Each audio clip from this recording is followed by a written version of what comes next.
Gravação iniciada, presidente. Obrigado, Fabimar. Vamos dar seguimento à nossa sessão de julgamento após o intervalo. O último item julgado antes do intervalo foi o 377 da pauta. Nós estamos tratando aqui da pauta do dia 9 do período da manhã, dia 9 de abril de 2021 do período da manhã.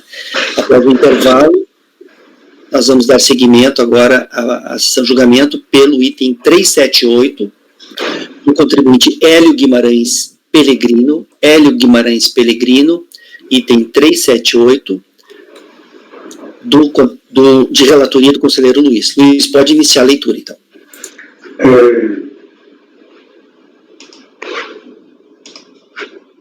Trata-se de recurso voluntário em face de decisão de primeira instância, e julgou improcedente a impugnação em matéria de crédito tributário consignado no lançamento constituído em 22 de outubro de 2007, no item da outra infração em projeto de pessoa física, relativa aos anos calendários 2002 e 2004, com fulcro em omissão de rendimentos do trabalho, serviço empregatício recebidos de pessoas físicas, omissão de rendimentos caracterizada por depósitos bancários com origem não comprovada, falta de recolhimento do RPF devido à dívida de carnê-leão.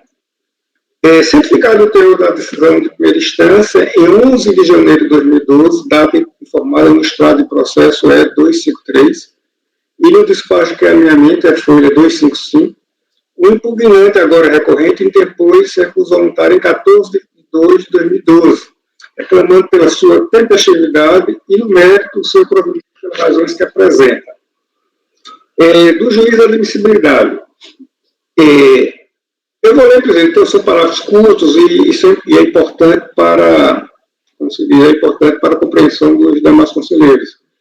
O recorrente afirma que foi certificado da decisão de primeira instância em 12 de janeiro de 2002, uma quinta-feira, enquanto que a unidade da Receita Federal informa que a ciência se deu em 11 de janeiro de 2012, uma quarta-feira, conforme consignado no estado do processo e no despacho de alinhamento.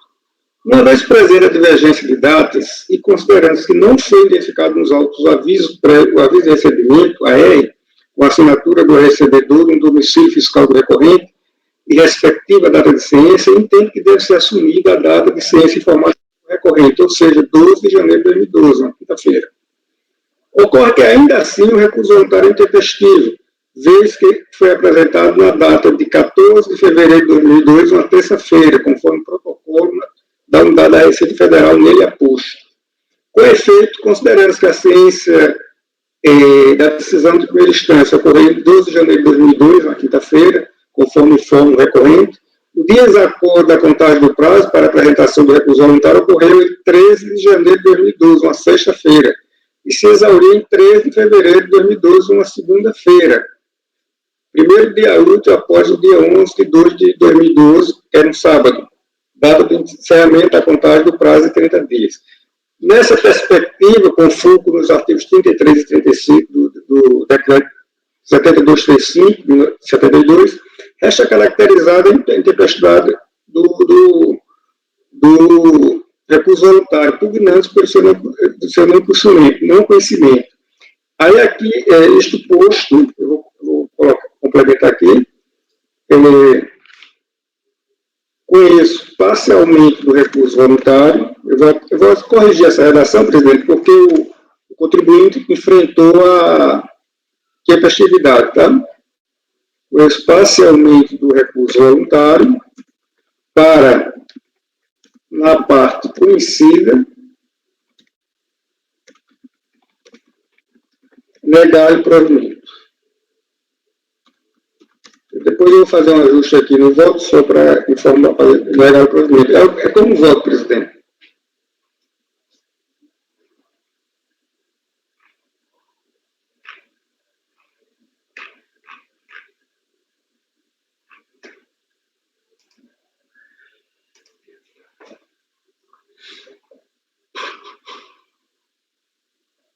O último dia do prazo era 13 de fevereiro, ele entregou no dia 14. Se algum colega quiser refazer a conta, eu fiz várias vezes, mas se algum colega quiser refazer a conta... Você consultou se tinha feriado no município? Sim. E nem precisava fazer isso, né? Porque essas informações têm que ser aduzidas pelo recorrente. Mas a gente costumeiramente nós fazemos, inclusive eu. Eu costumo colocar em meus votos, sabe? Para mostrar uma certa diligência, né? Não, mas é desnecessário. Isso aí, pelo Código de Processo Civil, quem tem que informar é o contribuinte. Ele tem que dizer que, como se diz, é possibilidade por esses eventos estes aí, tipo feriados. Mas mesmo assim eu costumo olhar. Mas como eu não sou obrigado a fazer isso, porque a obrigação é do recorrente, o interesse é dele, geralmente eu não faço. Mas eu olho, ainda assim eu tenho esse cuidado de olhar. Ok. Colegas, em relação ao item 378 da pauta, o conselheiro relator está votando no sentido de não conhecer do recurso voluntário por intempestividade. Alguém gostaria de comentar o voto do relator ou o processo? Na verdade, é conhecer em parte, né? Conhecer em parte. Conhecer parcialmente do recurso voluntário, para na parte conhecida negar o provimento. Eu estou conhecendo apenas da tempestividade, que foi reduzida, né? Conhecer apenas parcialmente no tocante à tempestividade, né? A alegação de tempestividade. Eu estou corrigindo isso aqui, eu estou falando para vocês, eu estou corrigindo a minha versão aqui. Tá, eu fui só na conclusão ali. Não está certo, eu estou fazendo isso agora. Faltou colocar isso aí, no tocante à alegação de tempestividade, para na parte conhecida negar o provimento.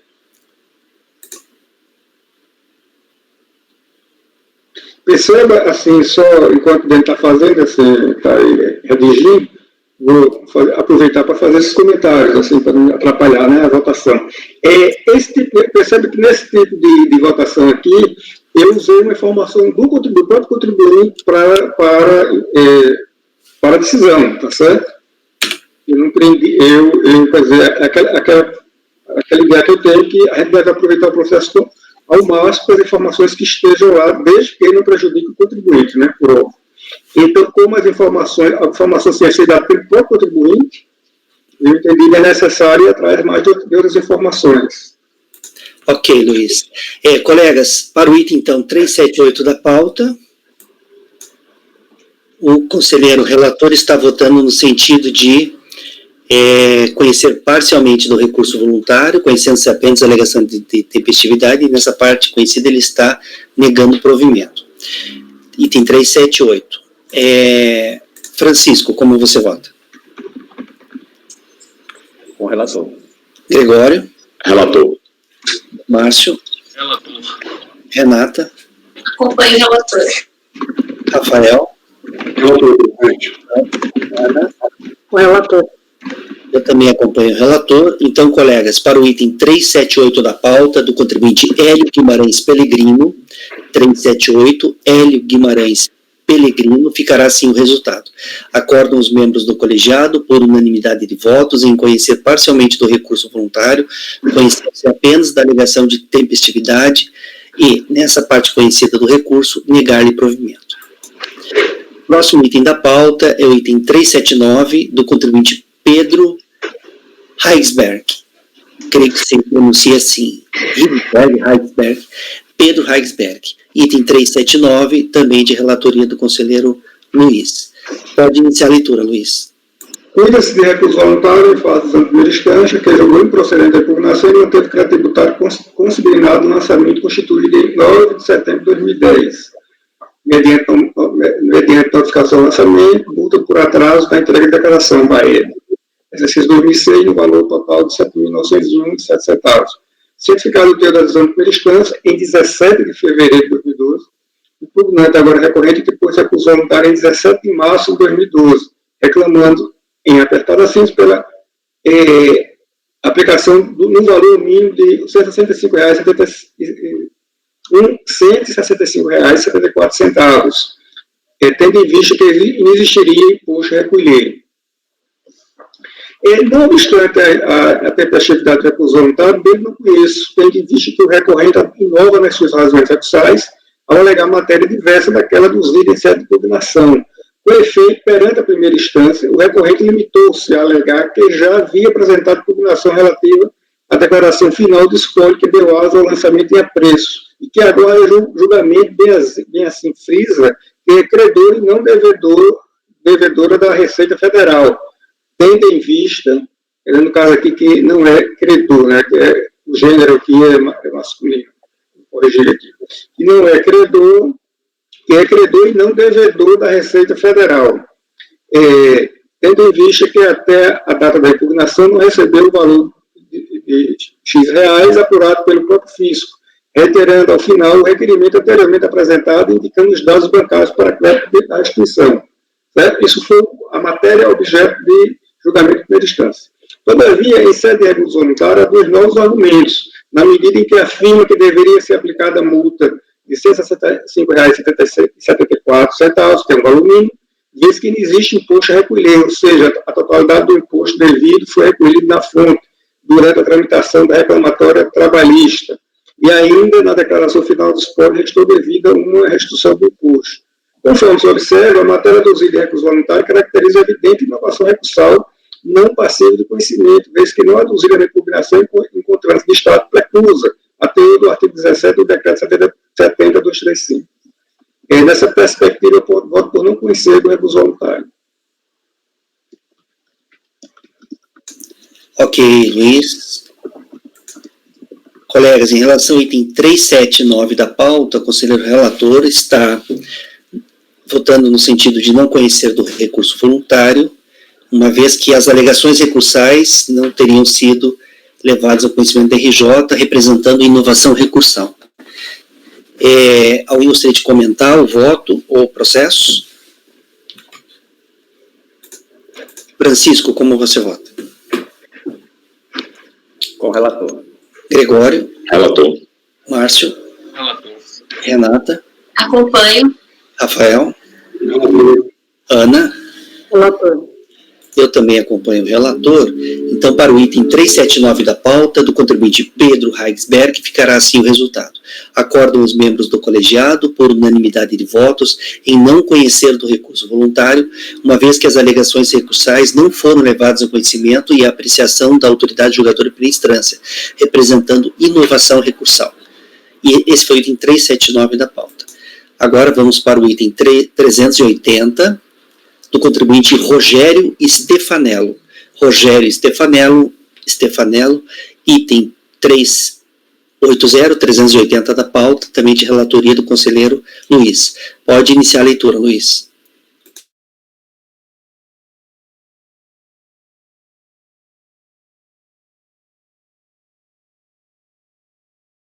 Está sem volume, Luiz.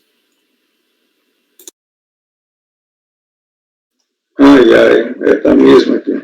Então, pôde-se recurso voluntário em face de decisão de primeira instância que julgou improcedente a impugnação e manteve o crédito tributário consignado no lançamento constituído em 14 de janeiro de 2010, mediante a infração imposto de pessoa física, no calendário de 2005, com foco na omissão de rendimentos da atividade rural e a omissão de rendimentos por depósitos bancários com origem não comprovada.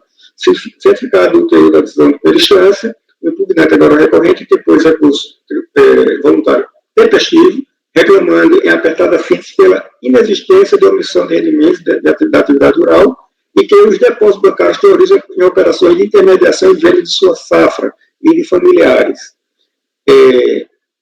O recurso voluntário é tempestivo, como já afirmei, e atende aos demais requisitos do decreto 7235, portanto, dele conheço, faço apreciação. Na sequência, eu trago, eu resgato aqui no essencial o relatório da decisão utilizada, ou bem contextualizar o presente contencioso, prova, eu não vou ler porque já é de conhecimento do contribuinte e dos conselheiros que agora estão lendo, que estão acompanhando a leitura do voto, que está disponibilizado no sistema. No julgamento de primeira instância, a DJ pugnou pela improcedência da impugnação e manteve o crédito tributário, conforme a racha decidente consignada no voto com a seguinte escrito. Mais uma vez, eu trago aqui o voto condutor da DJ, agora quer dizer, resgatando agora o voto condutor da DJ, no caso em que eu vou perguntar aos demais conselheiros se é necessário ler, já que a matéria já é de conhecimento do contribuinte, ou se a leitura direta que vocês estão a proceder já seria necessária.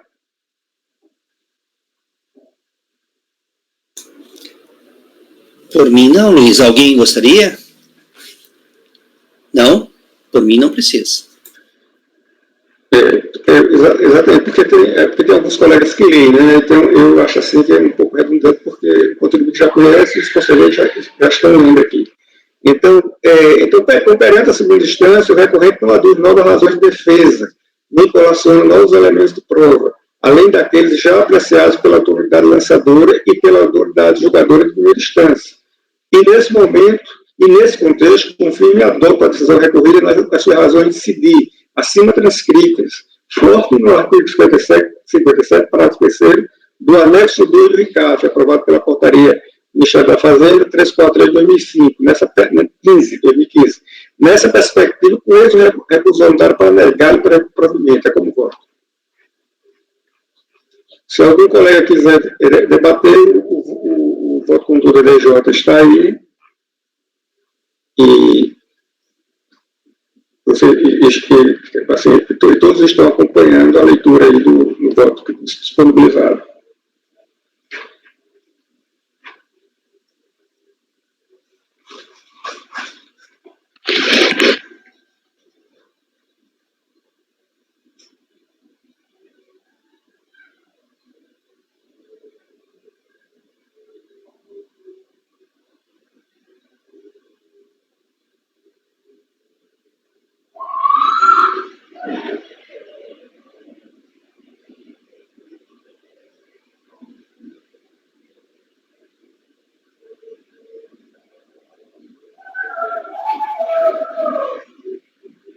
Eu estou falando aqui, eu achava que meu microfone estava ligado. Colegas, então, em relação ao item 380 da pauta, o conselheiro relator está votando no sentido de negar o provimento ao recurso voluntário. Alguém gostaria de comentar o voto do relator ou o processo? Não? Eu pediria para segurar um pouquinho, porque eu não concluí a leitura ainda, estou concluindo aqui. Ah, tá. Então eu aguardo um instantinho.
Estou em condição de votar já.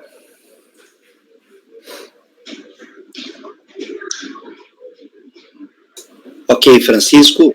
Como você vota? Com o relator. Gregório? Relator. Márcio? Relator. Renata? Acompanhe. Rafael? Relator. Ana? Relator. Eu também acompanho o relator. Então, para o item 380 da pauta, do contribuinte Rogério Stefanello, item 380, Rogério Stefanello, ficará assim no estado. Acordam os membros do colegiado, por unanimidade de votos, em negar provimento ao recurso voluntário. O próximo item da pauta é o item 381, da contribuinte Vivian Verônica Buck, ou Buck. Vivian Verônica Buck, ou Buck. Item 381, também de relatoria do conselheiro Luiz. Pode iniciar a leitura, Luiz. Por esse recurso voluntário, em face de decisão de primeira instância, que julgou procedente a impugnação e manteve o crédito tributário consignado no lançamento constituído em 16 de abril de 2009, mediante a auto-infração e imposto de renda de pessoa física, no calendário 2005, com fulcro a omissão de rendimentos de trabalho, serviço e empregatício recebidos de pessoas físicas, atualização monetária e os juros de mora por pessoa física, omissão de rendimentos caracterizada por depósitos bancários como origem não comprovada e falta de recolhimento do IRPF a título carneliano, conforme discriminado no termo de verificação fiscal. Só destacando que alguma propriedade, né, assim, quando a narrativa é porque isso aqui está copiado direto do recurso voluntário, tá? Certificado de autorização de peristância, a impugnante, agora recorrente, apresentou recurso voluntário tempestivo, reclamando e apertada a síntese. Eu vou fazer só aqui, como é um texto pequeno, eu vou só noticiar o que a contribuinte está reclamando, né? A agente fiscal não construiu o arcabouço de provas que legitimassem a manutenção da presunção embasada a dita omissão de receita. A contribuinte dá explicações e comprova cabalmente os argumentos apresentados, restante indubitável que parte dos créditos ocorreram em decorrência da venda do imóvel rural, denominado Fazenda Santa Rita, sendo que o pagamento do imóvel foi feito pelos compradores em dinheiro, tendo a contribuinte efetuado o depósito barra transferência do valor recebido em conta corrente no dia seguinte da transação, na agência bancária situada na cidade onde está localizado o imóvel, ou seja, Franca, São Paulo. A declaração da contribuinte, informando o pagamento da transação imobiliária em dinheiro, bem como a escritura de compra e venda e da certidão de matrícula do imóvel denominado Fazenda Santa Rita. Quarto, não houve omissão dos rendimentos recebidos de pessoas físicas em razão da prestação de serviço, tanto que a própria agente fiscal considera os depósitos como créditos justificados, no entanto, os aponta no auto de infração como omitidos. Quinto, meros depósitos em conta corrente não podem ser considerados suficientes para comprovar e fundamentar a omissão de receita. Por fim, se o processo fiscal homenageia o princípio da verdade material, qual seja, de dar às provas o peso e a veracidade comprobatória dos fatos alegados, e, se necessário, abrir a prova pericial, requer seja acatado o presente recurso declarando inexistente os débitos apontados a título de imposto de pessoa física e multa exigida isoladamente, como prova da mais alta justiça para contribuinte, sem contrarrazões ao relatório. O recurso voluntário, como já afirmado, é tempestivo, atende aos demais requisitos previstos no artigo 7235, passa a apreciação. Aí, mais uma vez, como é de costume, eu resgato no essencial o relatório da decisão hostilizada para melhor contextualizar o presente contencioso. Como está relacionado no auto, no voto, que está disponibilizado a todos os conselheiros que estão acompanhando a leitura no sistema, eu declino da leitura.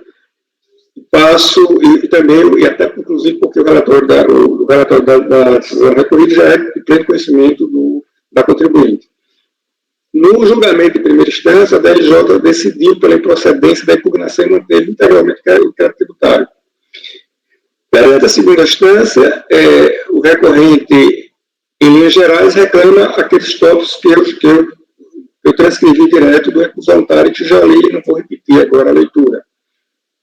Pois bem, consideramos que a recorrente repisa os mesmos argumentos aduzidos na impugnação, se aduzir, inclusive, nova razão de defesa e ou elementos probatórios, além daqueles já apreciados pelo julgador de primeira instância, confirma e adota a decisão hostilizada nas suas razões de decidir, especificamente quanto à omissão de rendimentos caracterizada por depósitos bancários com origem não comprovada e a omissão de rendimento de trabalho sem vínculo empregatício de pessoas físicas, fonte do artigo 57, parágrafo 3º do anexo 2 do MICAF, aprovado pela portaria NF 343 de 2015. Quer dizer, eu estou alinhando minha decisão da RJ nesses dois capítulos que eu grifo aí, eu destaco, é a omissão de rendimentos por depósitos bancários, e a omissão caracterizada por depósitos bancários com origem não comprovada, e a omissão de rendimentos de trabalho sem fim de empregatício recebido de pessoas físicas.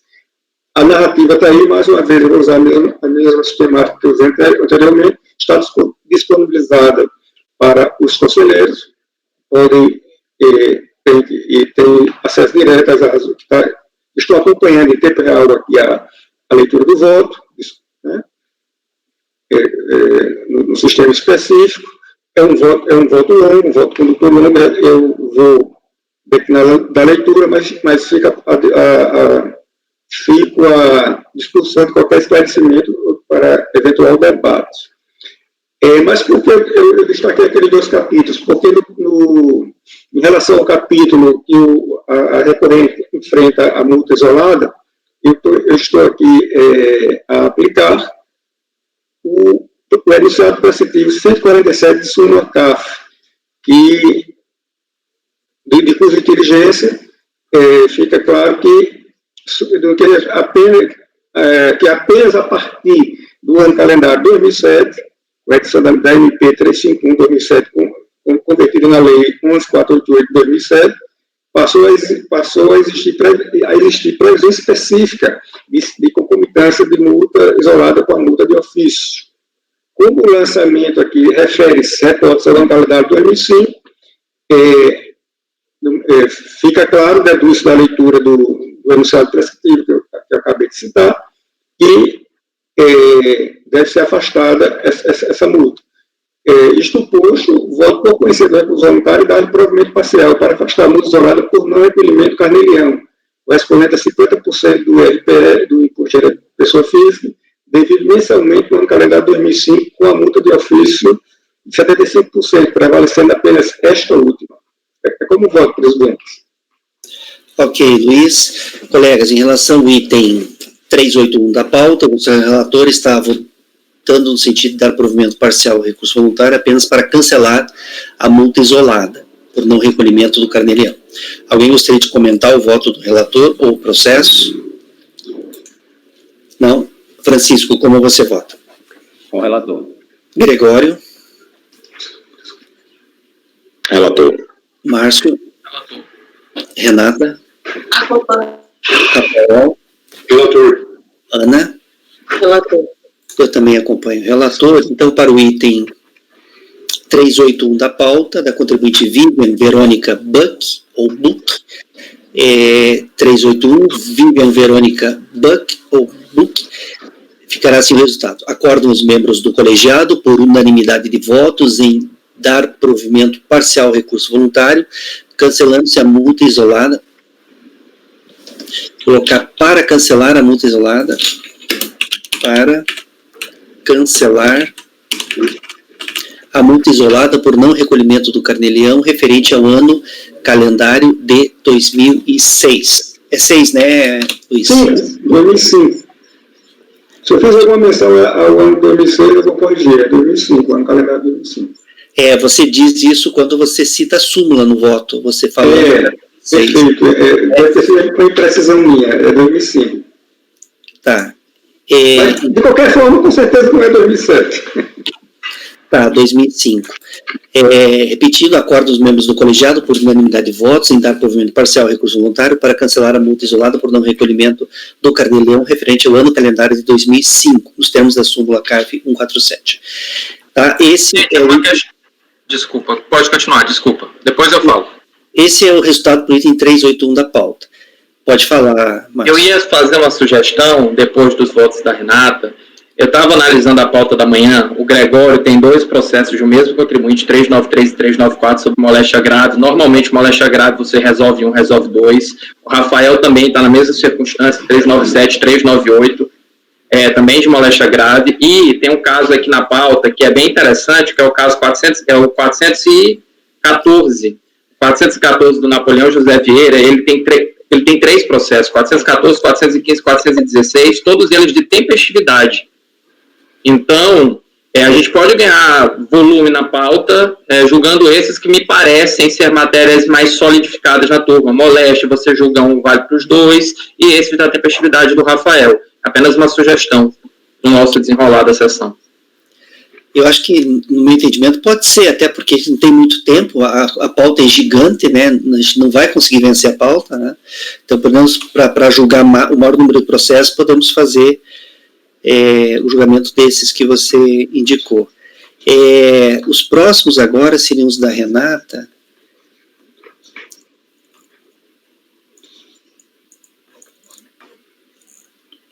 Acho que a gente pode fazer esses da Renata. Esses teus, Renata, são tranquilos? São, eles só tem alegações que eu rebato, só isso. Às vezes fica um pouco longo, porque o contribuinte faz muitas alegações e eu costumo rebater todas. Então ele fica, o voto acaba ficando, às vezes, um voto um pouco longo, mas eles são Mas eles vão tomar todo o tempo agora da nossa... Não, acredito que não. Nós temos uma hora de reunião ainda. Não, acho que não vamos tomar todo o tempo, não. Tá, então, colegas, item 382 da pauta, do contribuinte Reginaldo Ferreira Lima. Mas tente ser o mais objetiva e que for possível, Renata, e o que não precisar ler, assim, em matéria de legislação e tal, não precisa ler, e o que puder resumir, por favor, faz um resumo para nós. Então, item 382 da pauta, do contribuinte Reginaldo Ferreira Lima. Pode iniciar a leitura, Renata. Tá, esse caso eu estou propondo uma diligência e para poupá-los e economizar tempo, eu vou direto para o voto. Se vocês precisarem, a gente retorna para o relatório. Porque no voto eu faço um relatório. Conforme exposto no relatório acima, trata-se de auto de infração, por meio do qual foi apurado o imposto de renda da pessoa física no valor de R$ 6.261.872,07, em decorrência da constatação das seguintes infrações: acréscimo patrimonial descoberto, depósito bancário de origem não comprovada. Relativamente à infração acréscimo patrimonial descoberto, relata a autoridade fiscal no termo de verificação fiscal a folha 161, de fato está comprovado por meio do documento bancário que a origem dos recursos utilizados na operação a crédito realizada no dia 28 de 3 de 2020, no valor de R$ 9.750.613,30, na conta 320.12.020, frise-se, mantido pelo fiscalizado na agência 745 do Banco Citibank, está vinculado a levantamento de depósito judicial. Embora regularmente intimado, até a presente data, o fiscalizado não apresentou documentos que comprovassem a transferência dos recursos oriundos de levantamento de depósito judicial para a cooperativa de trabalho de profissionais de informática ou seus membros cooperados.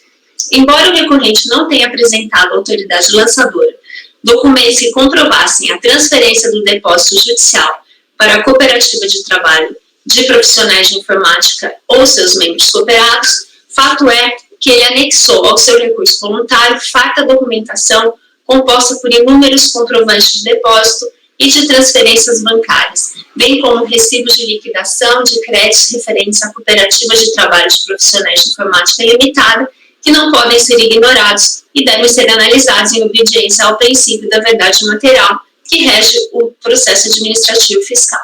Aqui eu citei novamente a Ana, que eu adoro isso que ela escreveu, então toda vez eu cito.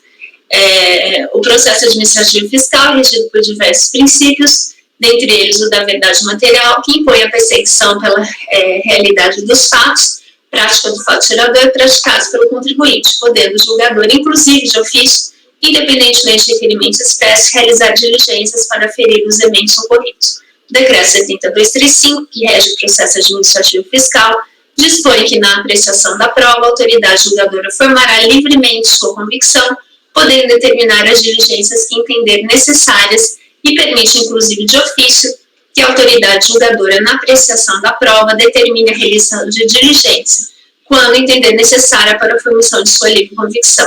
É o princípio do formalismo moderado.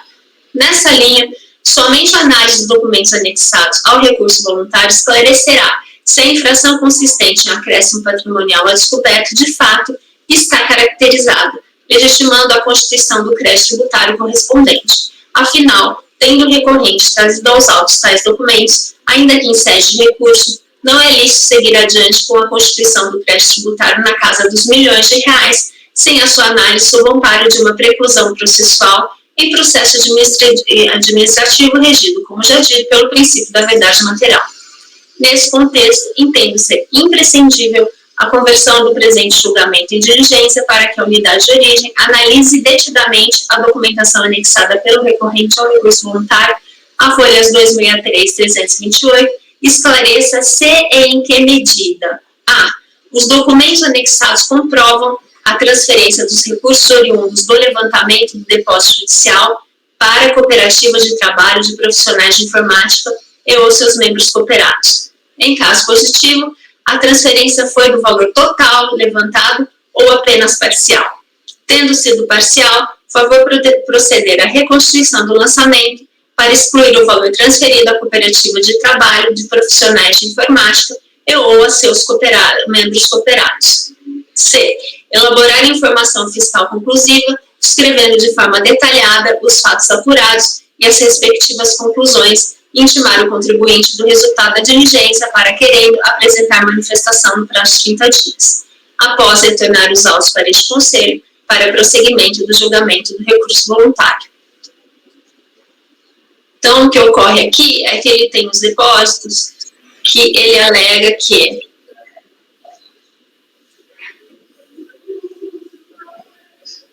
ele transferiu, é uma cooperativa de trabalho de informática e que no acréscimo patrimonial descoberto ele alega que os valores recebidos na verdade não pertenciam a ele, mas aos cooperados e que foram transferidos aos cooperados. Foi o que aconteceu, é a alegação dele.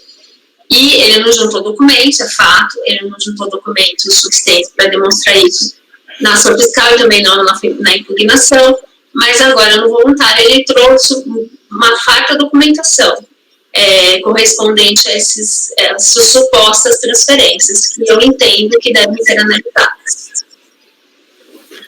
Ok, Renata. Colegas, em relação ao item 382 da pauta, a conselheira relatora está propondo a conversão do julgamento de diligência para que a fiscalização, a unidade de origem da Receita Federal, examine os documentos juntados aos autos e informe se eles comprovam a transferência dos recursos oriundos do levantamento do depósito judicial para a cooperativa de trabalho. Alguém gostaria de comentar a proposta de resolução ou o processo? Não? Francisco, como você vota? Com a relatora. Gregório? Acompanho. Márcio? Relatora. Rafael? Relatora. Luiz?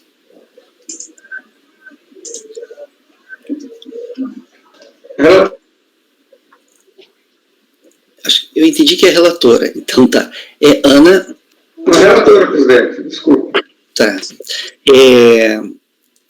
Eu também acompanho a relatora, então para o item 382 da pauta, do contribuinte Reginaldo Ferreira Lima, item 382, ficará assim o resultado. Resolve os membros do colegiado, por unanimidade de votos, converter o julgamento de diligência para que a unidade de origem da Secretaria Especial da Receita Federal do Brasil preste as informações solicitadas, nos termos do voto que segue na resolução, consolidando o resultado da diligência de forma conclusiva e informação fiscal que deverá ser cientificada a contribuinte para que, a seu critério, apresente manifestação em 30 dias. Perfeito. O próximo item da pauta é o 383, do contribuinte Luiz Fernando Armani da Silva. Luiz Fernando Armani da Silva, item 383, também de relatoria da conselheira Renata. Pode iniciar a leitura, Renata. Tá, eu vou também passar, deixa eu dar uma olhada aqui, mas acho que dá para passar direto ao voto. E aí, qualquer coisa, nós retornamos. Apesar de que eu destaquei uns pontos aqui em amarelo, que talvez fosse... Qualquer coisa a gente retorna para esses destaques, tá bom? Se vocês acharem necessário. Tá, pode ir direto para o voto mesmo. Tá. Deixa eu só um minuto.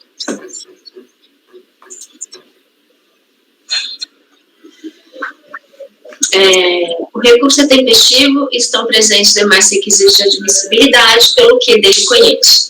Conforme relatado, trata-se de recurso voluntário, interposto de decisão proferida pela 6ª turma da DRJ de Juiz de Fora, que julgou improcedente a impugnação apresentada pelo contribuinte e manteve crédito tributário de imposto de renda da pessoa física dos anos calendário 2006, exercício 2007, em decorrência da apuração de infração consistente à omissão de rendimentos da atividade rural no valor de R$ 303.225,64.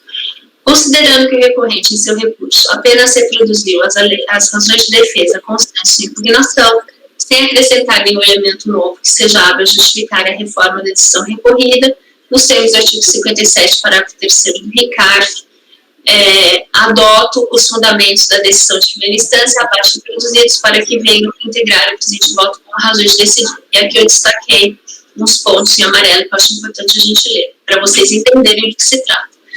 Versam os autos sobre emissão de rendimentos da atividade rural e glosa de despesas da atividade rural. A tributação foi efetuada pela tributação dos resultados, constante o disposto no artigo 63 do RIT 99.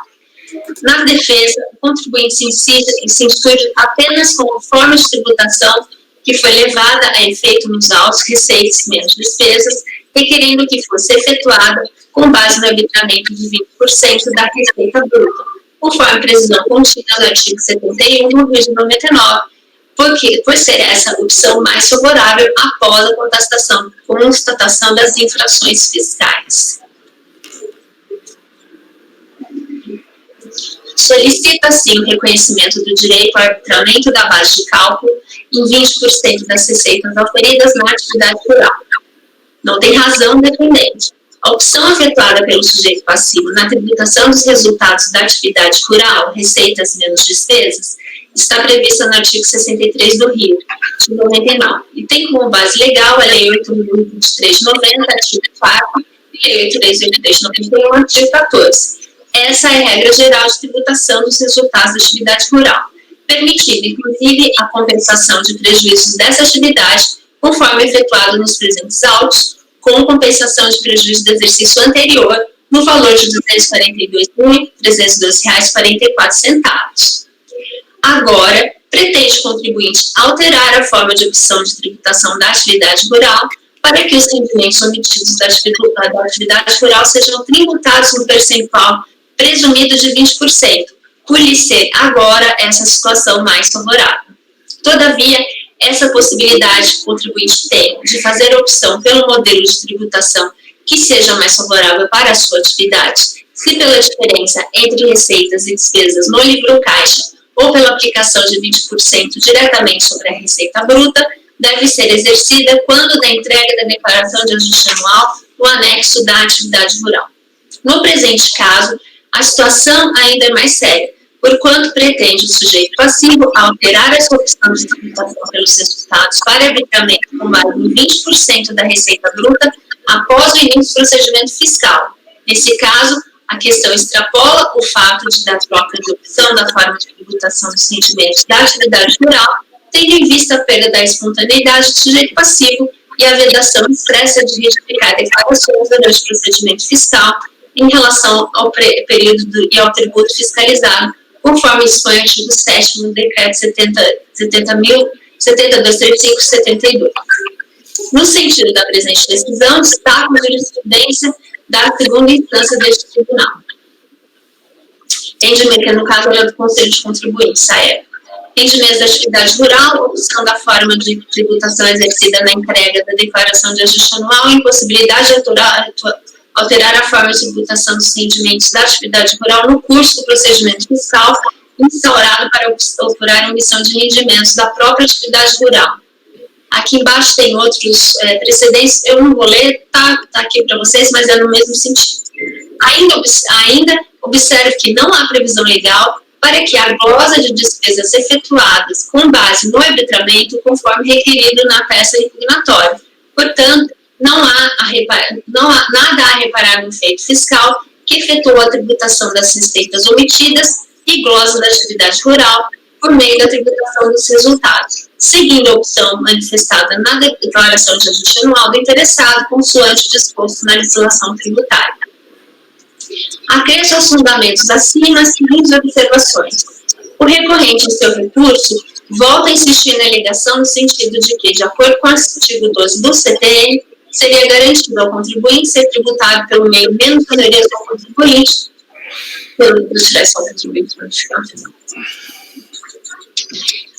razão pela qual reivindica que o cálculo do imposto de renda da pessoa física seja apurado de acordo com o artigo 71 do RIT 99.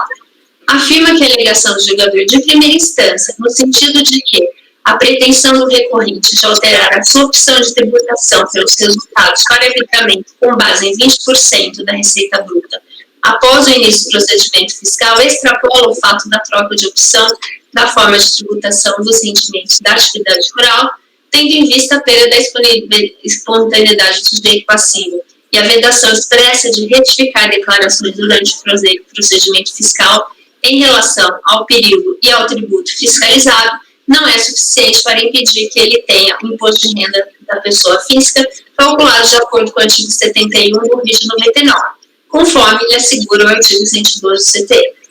Pois bem, o artigo 112 do CTM dispõe que a lei tributária que define infrações ou lhe combina penalidades interpreta-se da maneira mais favorável ao acusado em caso de dúvida quando entre umas hipóteses. Vejamos que o artigo 112 traz regra de interpretação de lei que define infrações e lhe combina penalidades, e não norma que diz respeito à forma de cálculo do tributo. No presente caso, em primeiro lugar, o que se tem aqui no presente é que o recorrente não concorda com a regra de tributação da atividade rural após o lançamento de ofício, realizada pelo resultado da atividade rural, receitas menos despesas, nos termos do artigo 63 do RIT 99, conforme, aliás, ele próprio houvera procedido em sua declaração de ajuste anual, mas que, após a autuação, requer que seja alterada para a sistemática do artigo 71 do RIT 99, ou seja, habitualmente de 20% sobre a receita bruta, por, a partir de então, de ser mais favorável.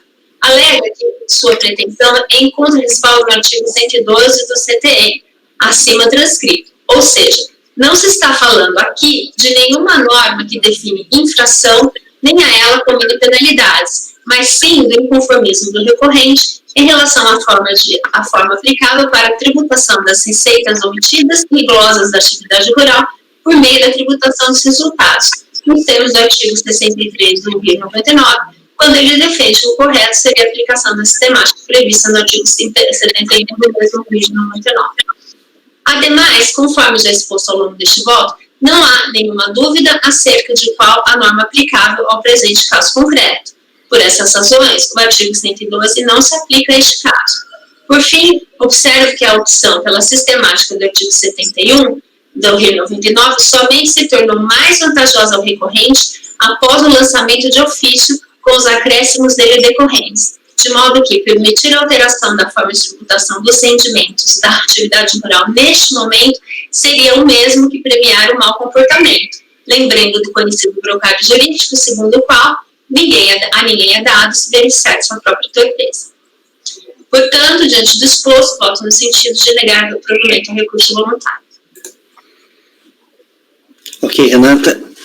Colegas, em relação ao item 383 da pauta, a conselheira relatora está votando no sentido de negar o provimento ao recurso voluntário. Alguém gostaria de comentar o voto da relatora ou o processo? Não? Francisco, como você vota? Com a relatora. Gregório? Relatora. Márcio? Relatora. Léo? Relatora. Luiz? Relatora. Ana? Relatora. Eu também acompanho a relatora. Então,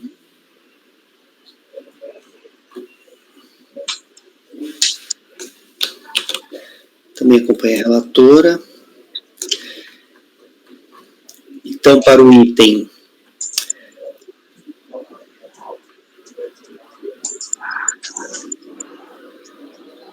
só um instante.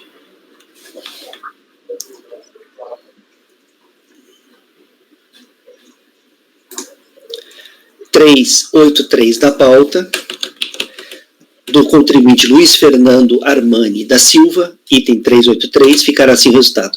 Acordam os membros do colegiado, por unanimidade de votos, em negar provimento ao recurso voluntário. Agora vamos passar para o item 384. E aí, depois desse item 384, vamos fazer esses itens da pauta que o Márcio identificou, que são itens, assim, não tão complexos, né? Para a gente ver se consegue fazer um maior número de processos nessa pauta da manhã. O próximo item, então, é o item 384, do contribuinte Luiz Teixeira de Matos. 384, do contribuinte Luiz Teixeira de Matos, de relatoria também da conselheira Renata. Pode iniciar a leitura, Renata. Eu também vou pro voto, tá? Se vocês acharem necessário, eu destaquei umas partes no relatório e a gente volta lá para verificar, ok? O recurso voluntário é tempestivo, mas deve ser conhecido em parte. Como brevemente relatado, trata-se de auto de infração, visando a constituição de crédito tributário de imposto de renda e proventos de qualquer natureza da pessoa física, relativo ao ano calendário de 2008, exercício de 2009, em face da constatação das seguintes infrações: a omissão de rendimentos recebidos da fonte pagadora Instituto Nacional de Seguro Social, dedução indevida de despesas médicas no valor de R$ 44.204, dedução indevida de pensão alimentícia no valor de R$ 36.402 e comprovação indevida de imposto de renda retido na fonte no valor de R$ 44.170, referente à fonte pagadora Fundação Atlântica de Seguridade Social.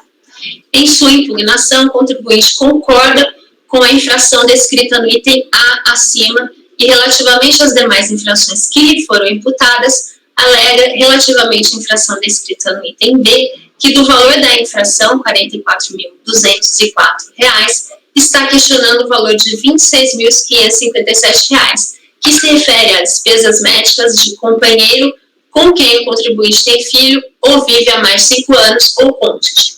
Na sequência, esclarece que efetuou descontos no valor de R$ 17.207 de despesas médicas com sua esposa, Alda Hermínia Condac de Matos, que deveriam ter constado da declaração dela, mesmo tendo sido custeadas por ele. Sobre a infração descrita na linha C, afirma que o valor apontado se refere a pagamentos efetuados a título de pensão alimentícia, inclusive a prestação de alimentos provisionais, conforme normas de direito de família, em decorrência de decisão judicial, acordo homologado judicialmente ou escritura pública, no caso de divórcio consensual, conforme documentos anexos. E, por fim, alega que o valor apontado no item D diz respeito ao valor correspondente à retenção de imposto de renda sobre rendimentos recebidos em virtude de ação judicial, conforme o comprovante emitido pela Fundação Atlântico anexo aos atos.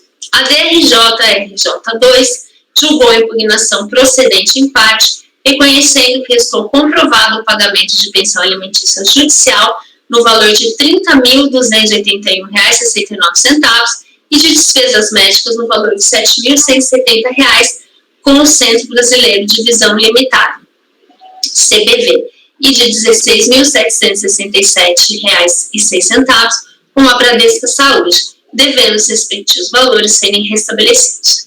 Com relação à infração compensação indevida de imposto de renda retido na fonte, entendeu o julgador ACO que, do comprovante de rendimentos pagos e de retenção de imposto de renda na fonte de folhas 29, apresentado pelo contribuinte, então impugnante, para justificar a irregularidade da compensação, consta informação de valores de rendimentos sobre júdice e depósito judicial, relacionados ao processo judicial de número final 4269, no qual havia sido proferida sentença de procedência parcial do pedido.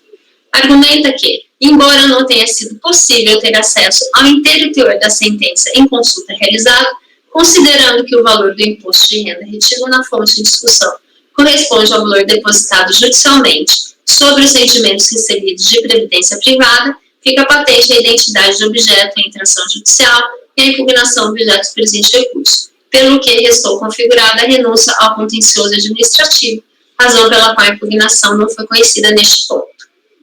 Notificada essa decisão, o contribuinte apresentou recurso voluntário alegando, em síntese, nulidade do lançamento por desnecessidade do lançamento formal pelo fisco, regularidade de compensação do imposto de renda retido na fonte, objeto de discussão neste processo administrativo, irregularidade de dedução de pensão alimentícia, irregularidade de dedução de despesas médicas declaradas. Pois bem, da alegação de nulidade do lançamento.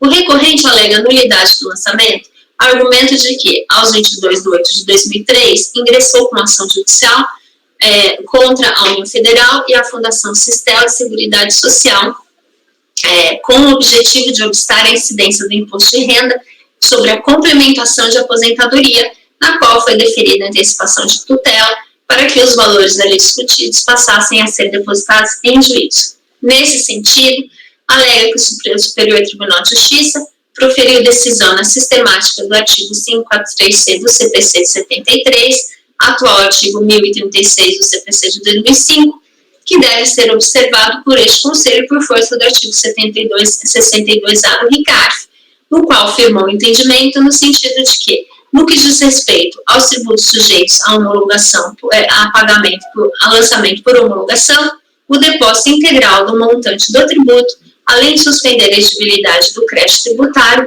torna desnecessária a sua constituição pelo lançamento, uma vez que o depósito corresponderia a um lançamento tácito, por meio do qual o sujeito passivo procede ao cálculo do tributo e coloca o montante correspondente em dinheiro à disposição do fisco.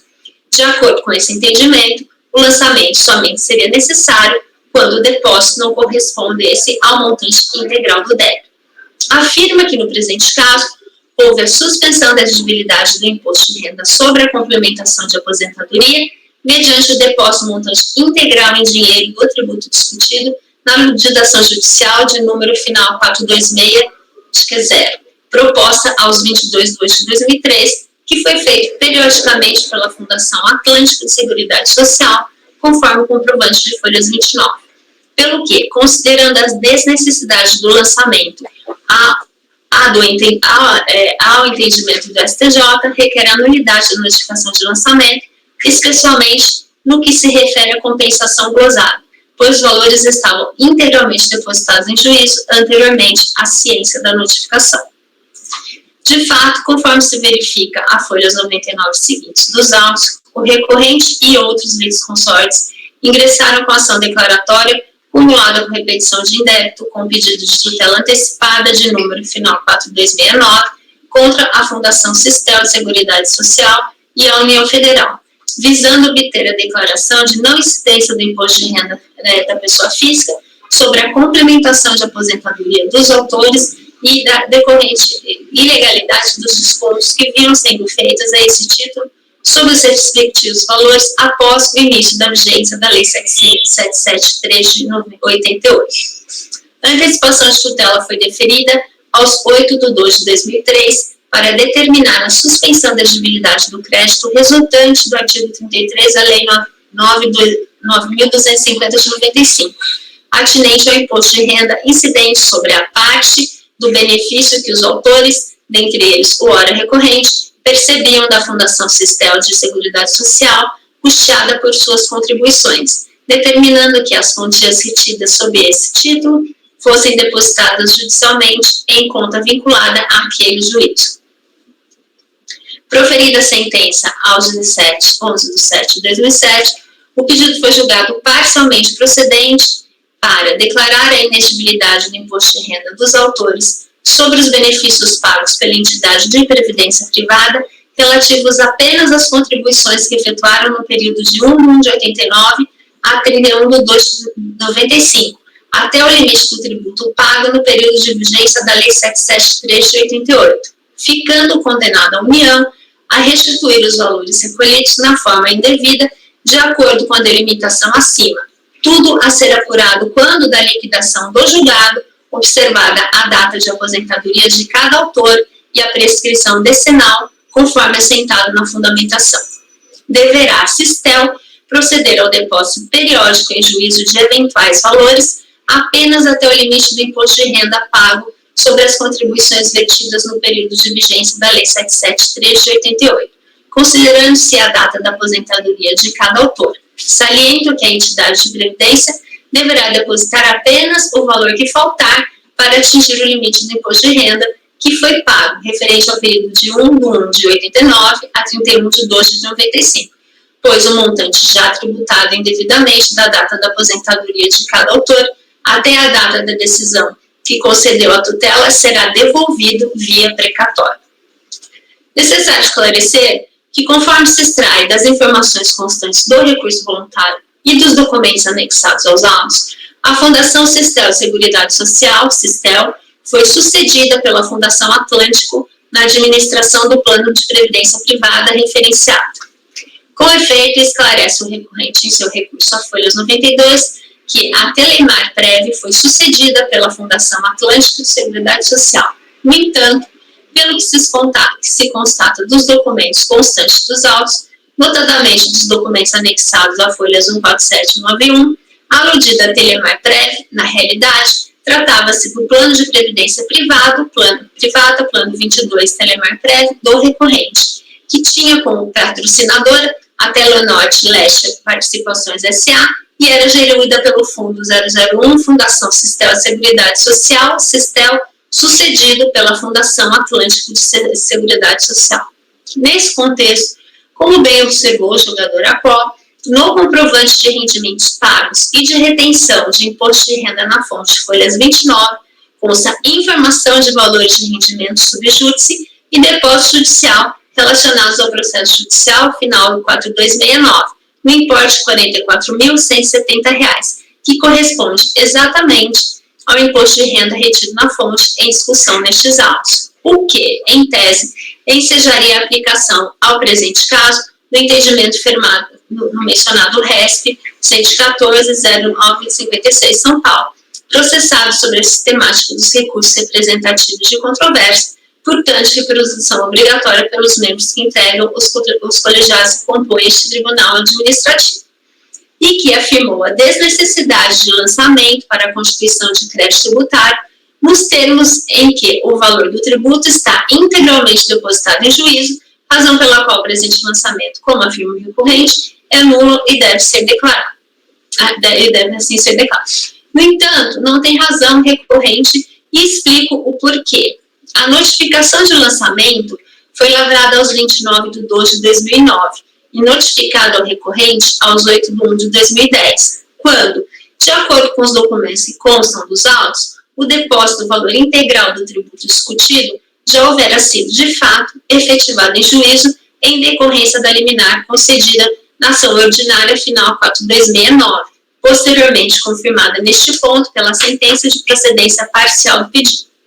O julgamento do recurso especial em questão, no regime do 543C do CPC 73, ocorreu às 24 de 11 de 2010 e o respectivo resultado foi publicado no Diário de Justiça eletrônico aos 3 de 2 de 2010. Posteriormente, portanto, a lavratura da presente notificação do lançamento e também de que dela fosse dada ciência ao contribuinte. Ocorre que, quando da lavratura da presente notificação de lançamento, o entendimento prevalecente no Superior Tribunal de Justiça a respeito do tema era justamente o oposto, no sentido de que o depósito do montante integral suspende a exigibilidade do crédito tributário impugnado nos termos do artigo 151, inciso 2º do CTN, mas não impede que a Fazenda proceda ao lançamento, paralisando apenas a execução do crédito controvertido, uma vez que o lançamento tributário era necessário, nesses casos, para obstar a decadência do direito tributário nos termos do artigo 173, inciso 1º do CTN,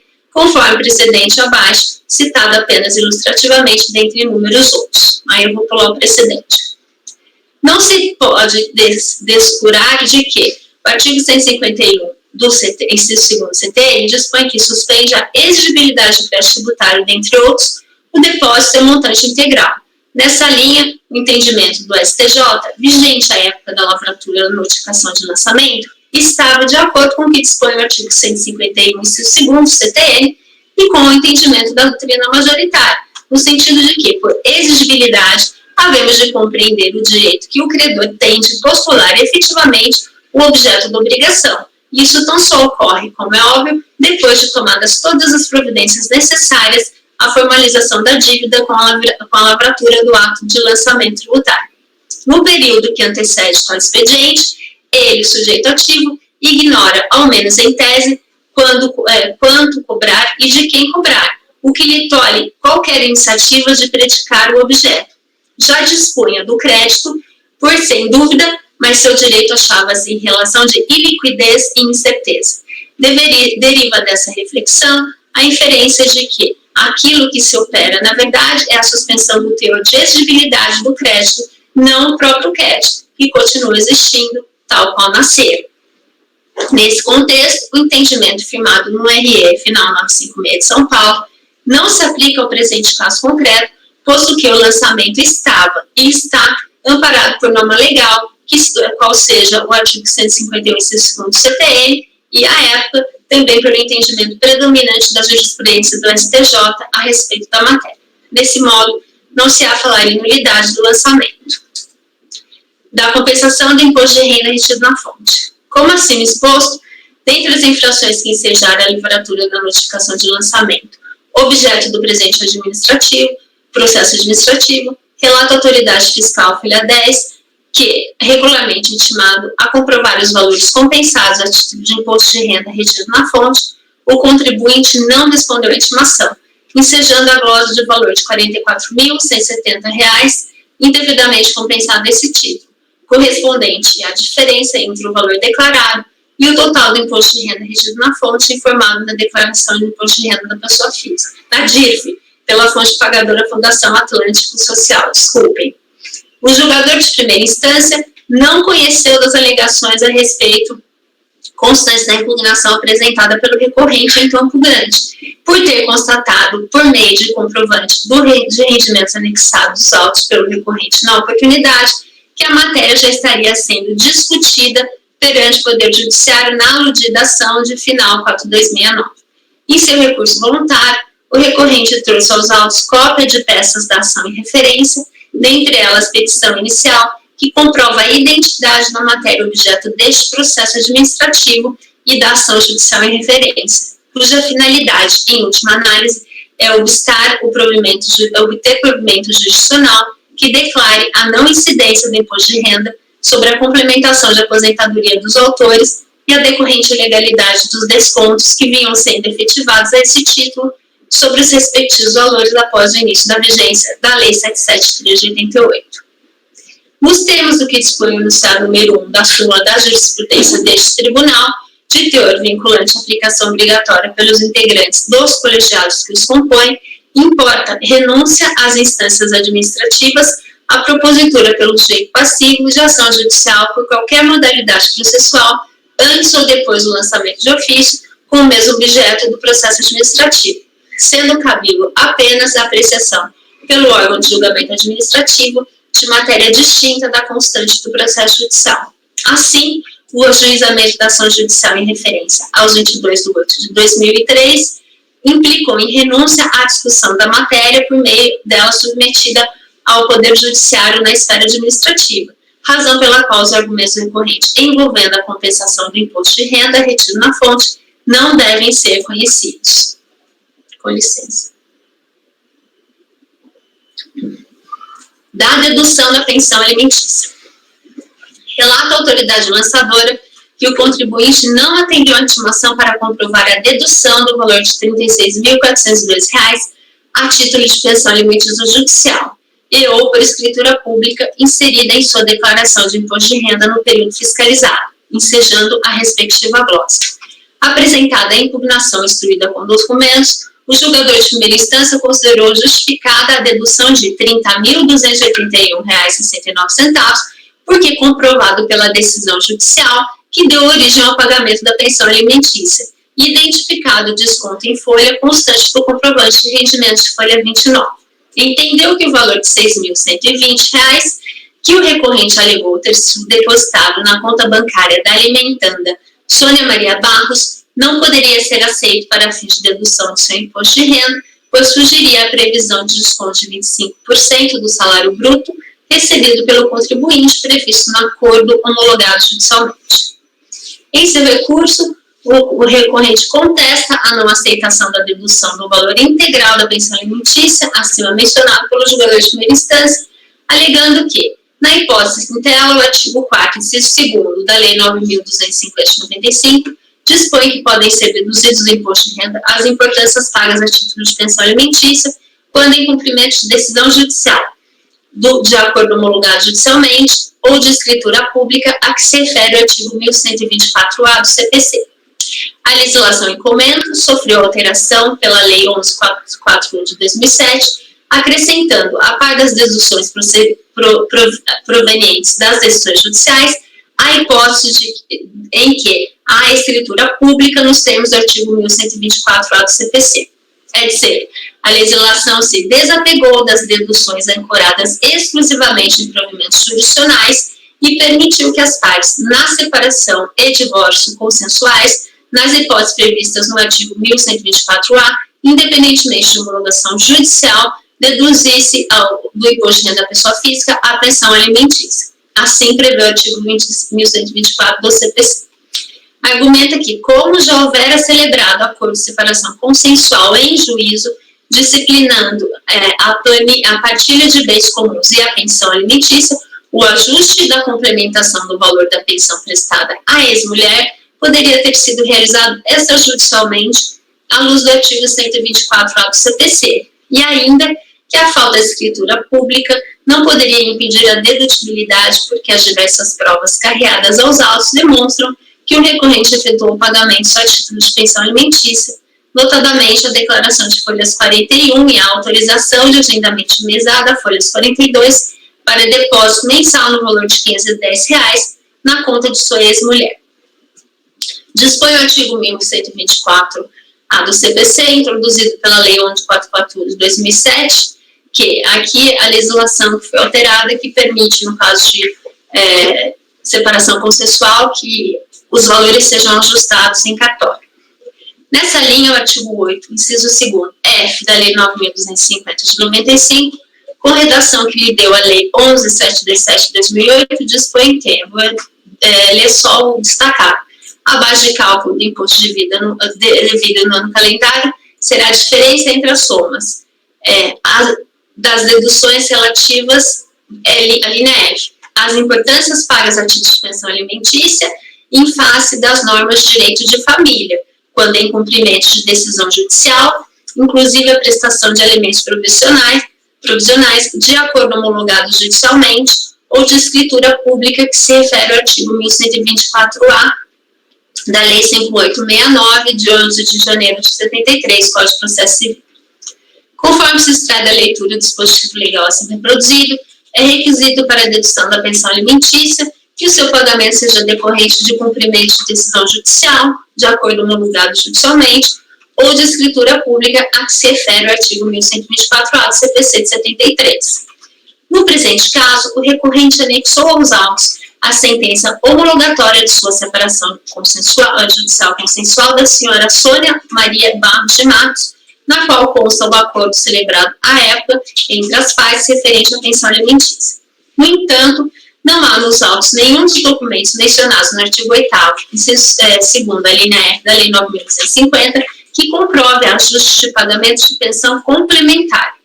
A esse respeito, o recorrente argumenta que a falta de escritura pública não poderia impedir a dedutibilidade, sob pena de se chancelar um verdadeiro rigorismo formal, uma vez que os pagamentos em questão estariam comprovados por outros documentos juntados aos autos, notadamente a declaração de Sônia Maria Barros e a autorização de agendamento de mesada para depósito mensal de R$ 510 na conta de sua ex-mulher, que o recorrente alega que demonstra que ele efetuou pagamentos a título de complementação de pensão alimentícia no período questionado. No entanto, a declaração de Sônia Maria Barros, de folha 65, a que alude o recorrente, trata-se, em verdade, de uma declaração dele próprio, recorrente, por meio da qual declara que durante o ano de 2011 para 2008, pagou 12 parcelas mensais de R$ 510 a Sônia Maria Barros, como complementação de pensão alimentícia, correspondentes a uma parte de seu benefício do INSS, totalizando R$ 6.120. A referida autorização de agendamento de mesada, por seu turno, trata-se de um comprovante de transação realizada pelo recorrente ao 7/7/2004, em conta corrente de sua titularidade em terminal de autoatendimento, por meio da qual teriam sido agendadas transferências mensais no valor de R$ 510 à conta corrente de sua ex-mulher, com o primeiro débito aos 2/8 de 2004. O recorrente também anexou aos autos, visando demonstrar os pagamentos em questão, cópia de extrato de sua conta corrente do período autuado, no qual estão registrados saídas de valores com a denominação 474 mesada, que todavia não coincidem nem em data, nem em valor, sequer em periodicidade, com o agendamento em questão, tampouco informam o destinatário dos valores transferidos. Desse modo, entendo que esses pagamentos, aparentemente legítimos, se trata de mera liberalidade, mas, diante do não cumprimento de todos os requisitos legais estabelecidos, a dedução do valor respectivo da declaração do imposto de renda do alimentante, no caso, o recorrente, não é legítima. Por fim, dedução de despesas médicas.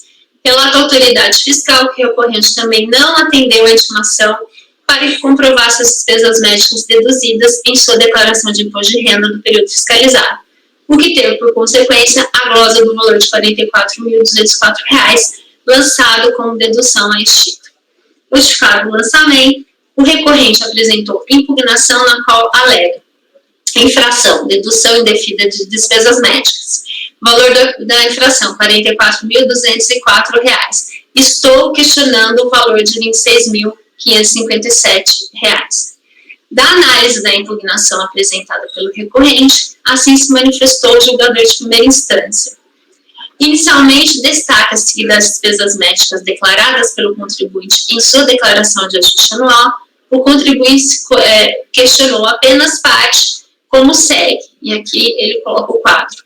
Dessa forma, reserva-se o julgamento somente dos documentos apresentados referentes às deduções de despesas médicas contestadas pelo impugnante.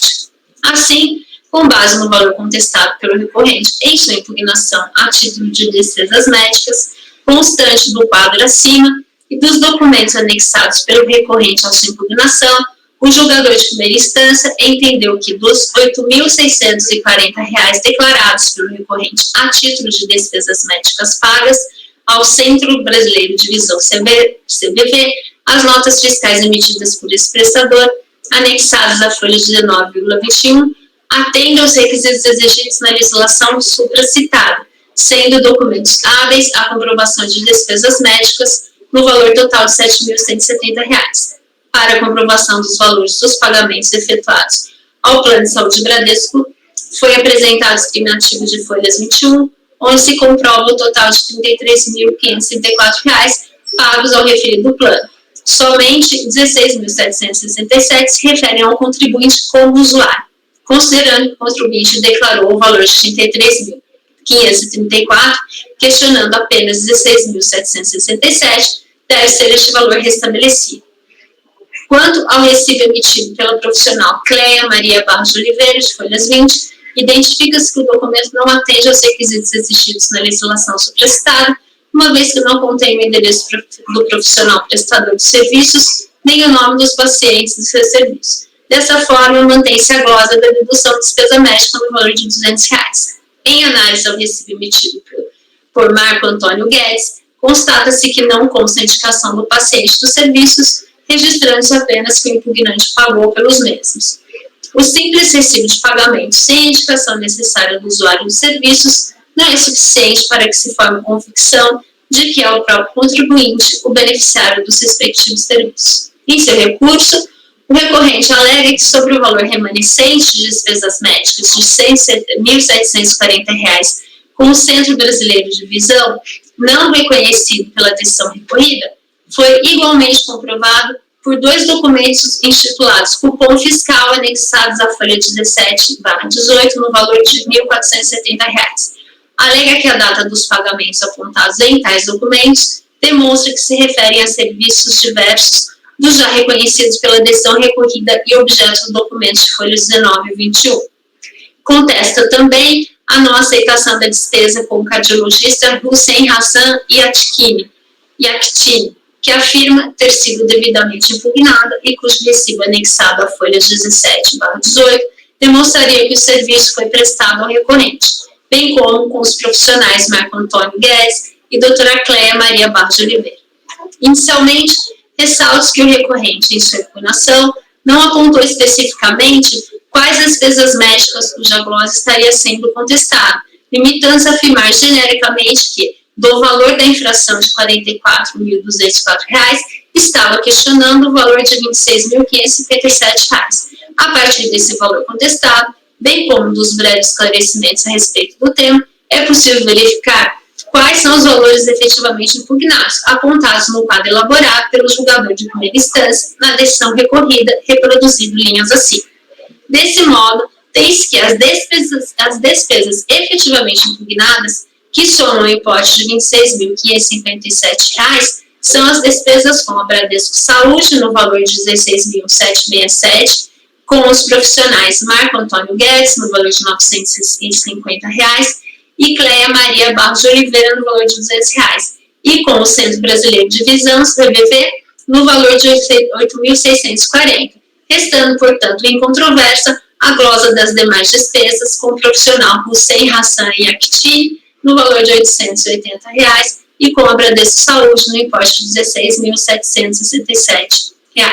Assim, não procede a afirmação do recorrente, no sentido de que as despesas com o profissional Hussein Hassan Yaktini também foram impugnadas, razão pela qual não serão objeto de análise neste recurso, posto que alcançadas pela preclusão.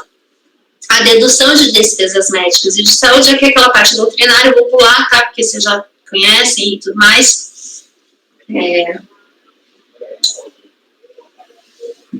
Quando se constata dispositivos acima transcritos, a legislação somente permite a dedução de despesas médicas relativas ao tratamento do próprio contribuinte ou de seus dependentes, e desde que ainda os respectivos pagamentos cuja dedução se pretende sejam devidamente especificados e comprovados com indicação de nome, endereço e número de inscrição no cadastro de pessoas no CPF ou no CNPJ de quem nos recebeu. Conclusão dos autos, verifica-se que, nos que se refere às despesas efetivamente contestadas, o cupom fiscal de folhas 18 no valor de R$ 250 e o recibo médico emitido pela profissional Cleia Maria Barros de Oliveira não preenche todos os requisitos exigidos pelo artigo 8º, parágrafo 1º e inciso 3º da norma 250, uma vez que o primeiro aponta como paciente a senhora Alda Hermínia Kondak de Matos, não apontada pelo recorrente como sua dependente em sua declaração de imposto de renda, e o segundo não informa o endereço do profissional, como exige a legislação de vigência. Já o cupom fiscal do CBV, Centro Brasileiro de Visão Limitada, anexada à folha 17 dos autos, no valor de R$ 1.220, e o recibo médico emitido pelo profissional Marco Antônio Guedes, a folhas 25, no valor de R$ 900, preenchem todos os requisitos legais e, portanto, devem ser aceitos para fins de dedução dos valores ali apontados da base de cálculo do imposto de renda do recorrente. Portanto, eu concluo que, antes exposto, voto por dar provimento parcial ao recurso voluntário, voto por conhecer em parte, e dar na parte conhecida, dar provimento parcial ao recurso voluntário, para restabelecer a dedução de despesas médicas no valor de R$ 2.170. Ok, Renata. Colegas, em relação ao item 384 da pauta, a conselheira relatora está votando no sentido de dar provimento parcial a recurso voluntário, restabelecendo duas despesas médicas, que somadas totalizam R$ 2.170. Alguém gostaria de comentar o voto da relatora ou processo? Francisco, como você vota? Estou vendo aqui. Só me dê uma luz aí se eu tiver. Eu estou aqui no processo, eu estou tendo a impressão que essa LBV aí, ela foi acatada na decisão de origem. Entendeu? Só uma parte.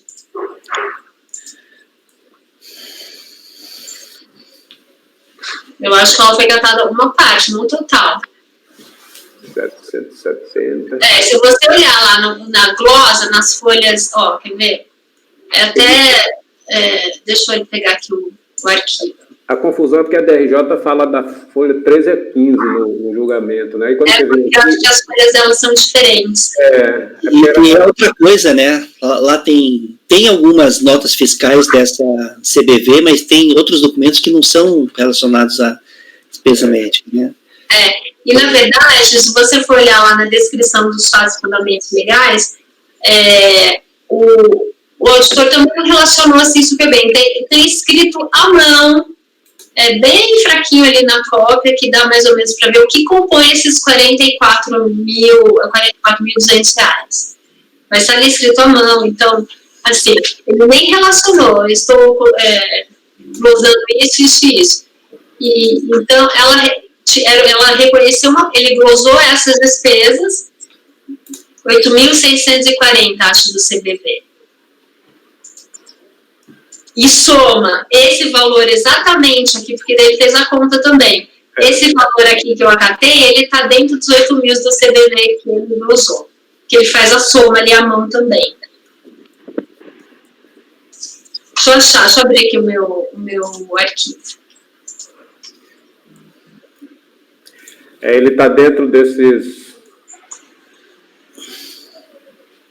1.470, né, que ficou sem comprovar? Só que não dá para saber exatamente se esse cupom que a Renata está aceitando, se ele já não foi aceito, né? É isso que eu estou colocando, porque a numeração da folha está meio... Eu não estou entendendo aqui. Peraí, deixa eu achar aqui para eu tentar ajudar. Porque a Renata numerou a folha do e-processo normal, como a gente faz, normal. Mas só que a DRJ não foi essa numeração. Ela fala da 13 a 15. Aí você tem a numeração manual, né? Feita à mão no processo. Só que assim, ó, tem a 10 aqui.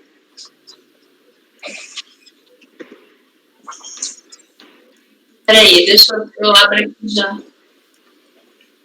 Aí vem para 12.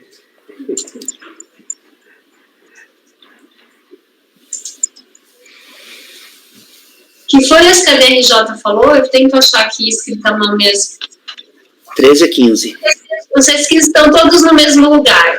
Eles estão numerados ou à mão ou de acordo com o processo. Então, aqui eu acho que eu acho. Recibos médicos. Recibos médicos com pontos fiscais. Qual foi o que ela falou que você está em dúvida, Fran? É esse de 1.220 aí da... Ó, ele está a folhas... Ó, ele está a folhas 17. Isso. Não, esse está 17. Agora, é isso que eu estou na dúvida, se ele não está dentro desses 7.170 que ela já considerou, a DRJ já considerou. Só que ela bota assim, conforme as folhas... Olha aqui, ó. Não está. Olha na página 19. Vê a conta feita, ó, total. 200.970 e 6.000. Aí ela coloca, dá a soma da 7.170. Aí coloca aqui mais o recibo de 1.220, o recibo de 250, que dá o valor de 8.640. E ela reconheceu 7.170, não foi? Foi. Então, esse recibo está tão claro que preenche todos os requisitos. O que pode ter ocorrido foi ela ter imaginado, não olhou e imaginou que seria comprovação de pagamento referente a um desses outros, né? Porque ele tem todos os dados aqui, então não tem... eu me pautei por isso. Inclusive, tem anotações à mão no próprio, porque, de fato, deveria ter sido uma coisa mais, né? Ela olhou, fez referência à página, como é que ela olhou, fez referência à página, o recibo está lá, e ela não... Só botou o total, né? Ela botou 200.976 mil. Não, você tem razão. Ele não inclui. Então, dá 7.170. Os 1.220 aqui, né? Claro, tá certo. Está em condição de julgar, Francisco? O 25, a DRJ alega que faltou faltou a indicação do paciente. Agora, isso já está meio superado. Mas isso não está na lei, né? A lei não diz isso. E quando não é o paciente, se não está, foi para ele, né?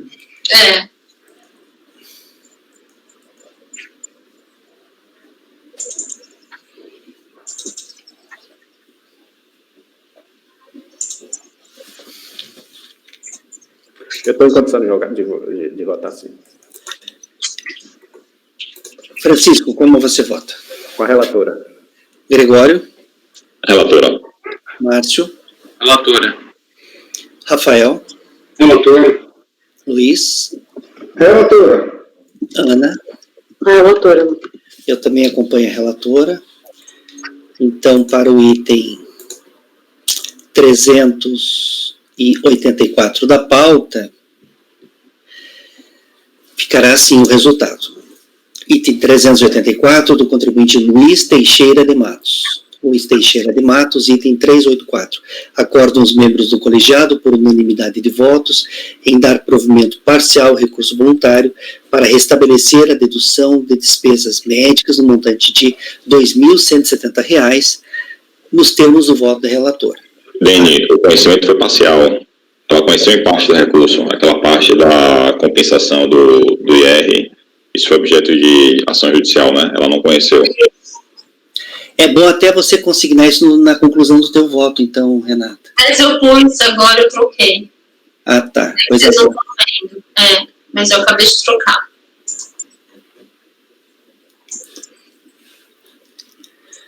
Então, esperem só um instantinho, colegas.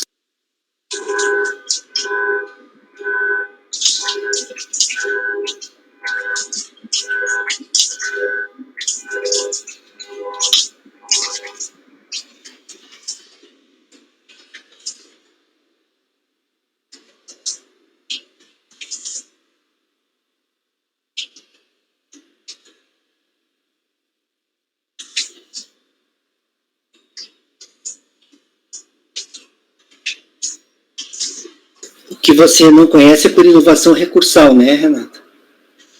Não, na verdade, foi concomitância mesmo. Ah, tem ação judicial, tá. Tá.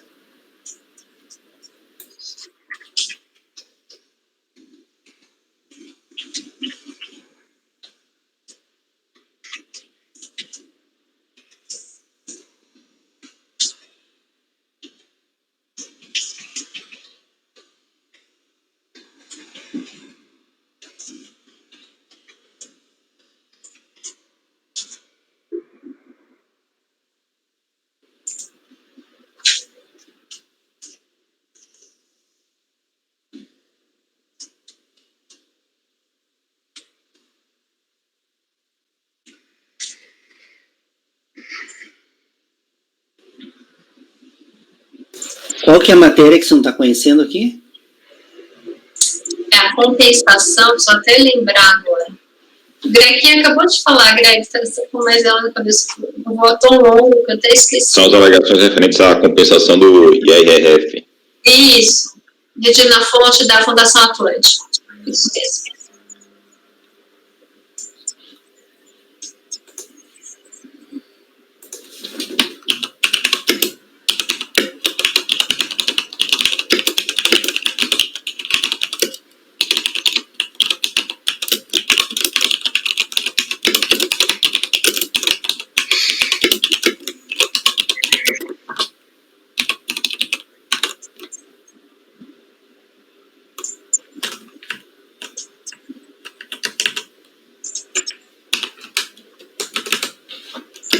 Retido na fonte pela...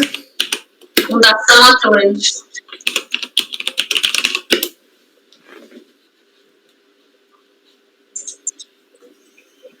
Deixa eu confirmar aqui que mudou o nome. Seguridade Social. Isso, Fundação Atlântica de Seguridade Social. Isso.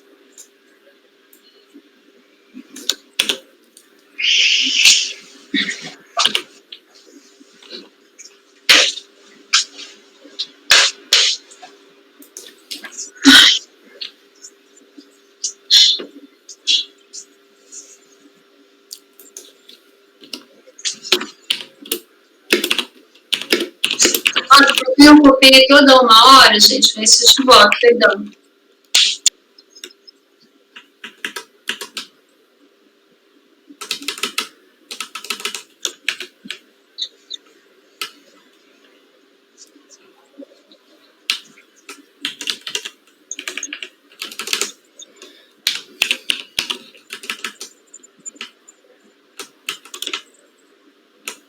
Tá. Então ficou assim.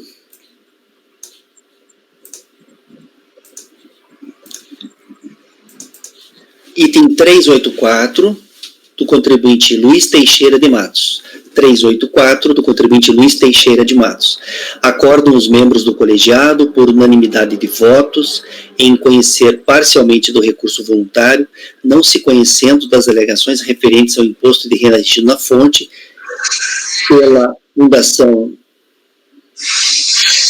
Atlântico. Pela Fundação Atlântico de Seguridade Social, por renúncia à instância administrativa, em razão de propositura pelo sujeito passivo de ação judicial com o mesmo objeto do presente processo, e, na parte conhecida do recurso, dar-lhe provimento parcial para restabelecer a dedução de despesas médicas no montante de R$ 2.170, nos termos do voto da relatora. É isso, né, Renato? Sim. Então tá, pessoal. Essa foi a decisão para o item 384 da pauta do contribuinte Luiz Teixeira de Matos. Agora é 13 horas e 1 minuto, agora a gente tem que encerrar para o almoço. E retomamos, então, daqui 1h15. Lembrando, colegas, que o nosso assessor que faz a gravação no CARF, ele precisa de 1h15 de almoço, tá? Então, a gente retorna daqui 1h15, então. Tá? Rafael, Fabimar, podem interromper a gravação.